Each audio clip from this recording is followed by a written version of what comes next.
Gabrielle Harris can't define her Chinese dream, but after 32 years in China, she firmly believes she's realized it. For her and many other expats, the enchantment of China was and remains being immersed in an Asian culture melding with modernity. And as China has risen to become an economic juggernaut, the country lures even more foreigners with its cultural appeal and economic opportunities. But back in England in 1976, Harris was called crazy for studying Chinese.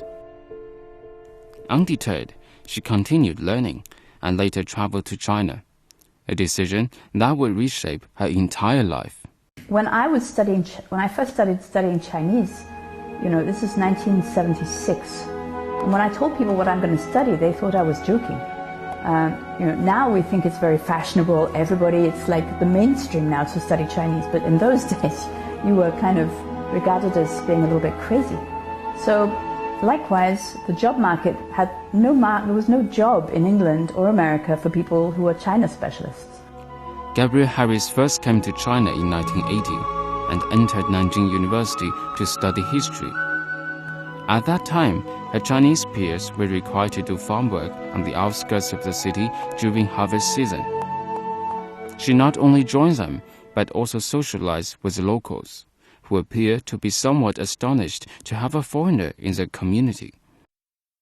Your first contact with rural China was in the university when you do some labor work with college students? Went out on Labor Day. Yeah. Mm-hmm. So what did you do in the field? We were throwing the wheat up. Mm-hmm. And we were beating the wheat to get the wheat seeds out of the stalks and then leaving the stalks. So really doing the same thing as farmer does. In English, that would be threshing. Yeah. I think we also had a big fan there to help the threshing. Yeah. She met David Kay in Hong Kong in 1988, and they soon fell in love and settled down in Beijing a year later. In the early 1990s, when China's property market opened to foreigners, they bought a villa on the outskirts of Beijing, and later they had 2 children. So you moved here since 1993? We actually moved in 94. The contract was signed in 93. Yeah. Yes, so it's been a very long time. Mm-hmm. Yeah. How did you find this house? It looks so good. At the time, nobody knew about these houses. Mm-hmm. There were only about 12 or 13 villa areas in Beijing at that time. I found it, I guess, through an agent that told me about these new villas that were being very well built, very sturdily built in Shunyi. I was looking for somewhere outside of Beijing city. That looked quite special. What is it? And where did you find it? This is the entrance to the bed, and this is the actual bed. Yeah. Where did you find them? Well, this was at the time, the Chaoyang Chu Antique Furniture Center, which doesn't exist anymore. And because in 1990 there were very few foreigners in China, so actually there were a lot of furniture sellers with a lot of things they couldn't sell. So we got quite a good price. This is from Fujian. It's a late Ming Dynasty bed. Okay. For real? For real, yeah. You can tell by the carving it's very fine. And how much did you pay? At the time? Yeah. About maybe $600. Okay. So now it would be a lot more than that. Yeah, that's true. If it's real, then it's real, price. Yeah. And that was, what is it? That's actually a marriage chest. As you can see, there's a very lovely painting on here that's been varnished over. And so it would be from the rural areas, and people carrying it would have a pole, and they put it through here, and then they'll be carrying it on their shoulder to go to the husband's house with all the bedding for the bride and groom.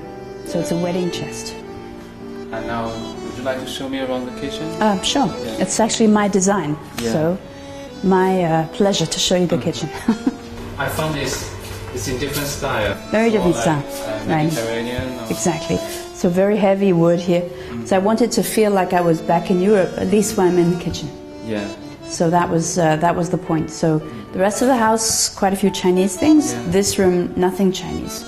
Well, that time I just did. Well, I actually did it myself with the plaster, with the workers. Then I showed the workers how to do it, but they couldn't understand. Yeah. They asked me, "Why do you want to make your house look like a farmer's house?" Maybe there's a farmer inside me. In the 1990s, Gabrielle Harris devoted herself to bringing foreign investment to China as the eastern and southern coastal cities blossomed. But during the past decade, as the need for developing West China escalated, she shifted her career westward.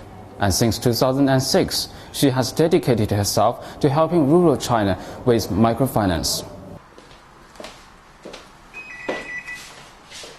I'm sorry, they're not here. Now as head of Planet Finance Group's Beijing office, she spends months every year in Tongwei County, Gansu Province, working with local rural households to provide them with loans to diversify their farms and raise their earnings.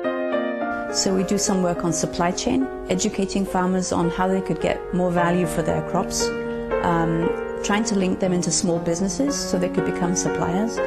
Basically, if they make any money, they just plow it in the earth on fertilizer and that kind of thing, and then they have no cash left over to start another activity.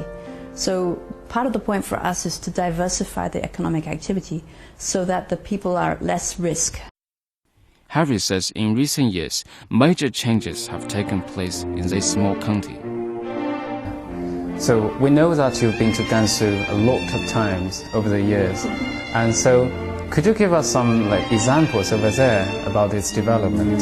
But in the last 7 to 8 years, there's an incredible revolution.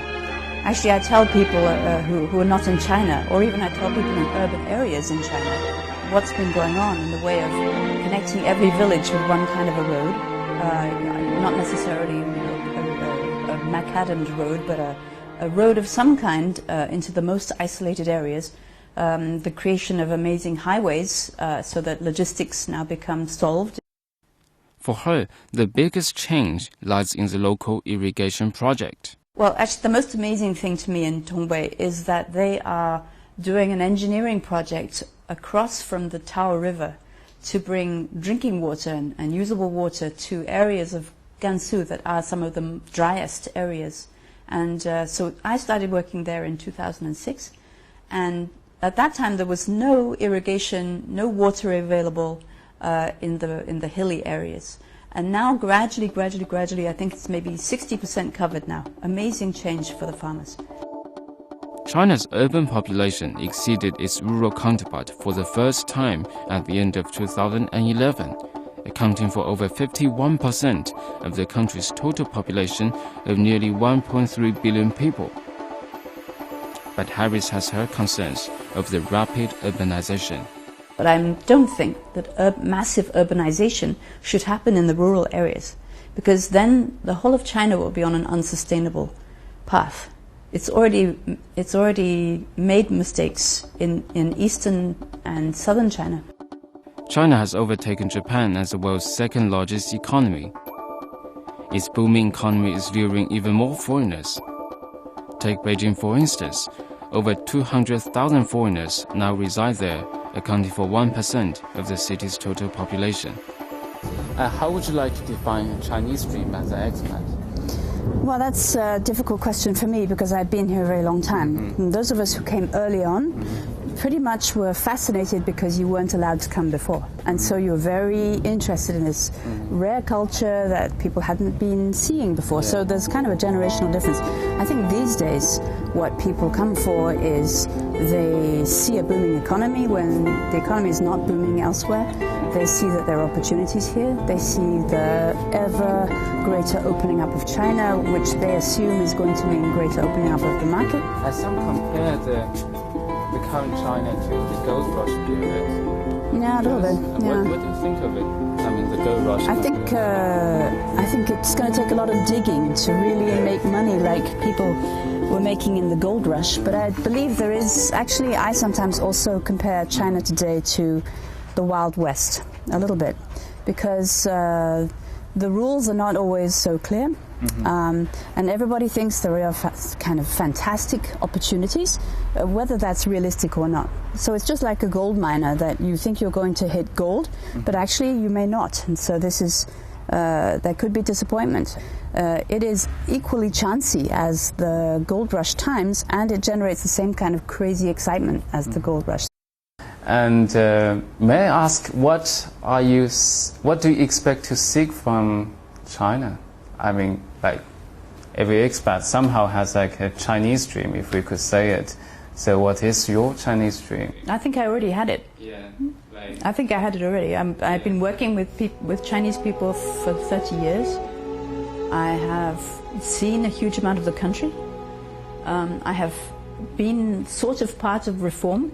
I think I'm incredibly privileged to have seen this country. After all, I've got a 30-year perspective on the most amazing historic transformation that occurred on this whole planet in the last 30 years. I happen to be here.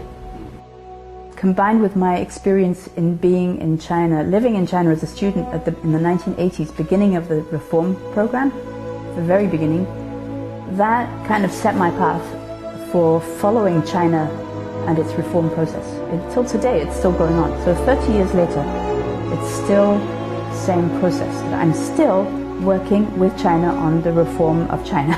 So somehow, even though sometimes I feel like I'd like to do things in other countries, still it always somehow pulls me back in again.